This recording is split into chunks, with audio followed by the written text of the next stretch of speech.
The world believes in a Rome that cannot fall, unaware that the peak of its reach is also the edge of its precipice. Inside the quiet shadows of the imperial palace, Emperor Hadrian stares at a map of a crumbling future. His fingers trace supply lines that stretch until they snap. He reads the frantic reports of border skirmishes arriving daily from every corner of the map. He realizes a brutal, silent truth. Rome is drowning in its own success. Every new province conquered is not a prize, but a fresh wound that requires constant blood to heal. The treasury sits empty.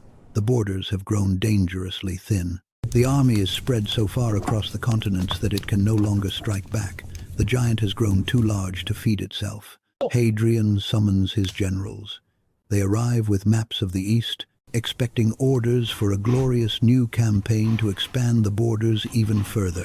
Instead, Hadrian speaks words that sound like heresy. He orders a total and immediate halt to all Roman expansion.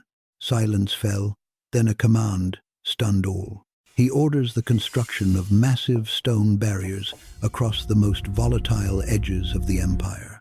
In northern Britain, the transformation begins. Thousands of battle-hardened soldiers trade their sharp swords for heavy chisels. Giant stone blocks begin to rise from the earth, carving a permanent, jagged scar across the wild landscape. This is the birth of Hadrian's Wall. Critics in Rome are furious.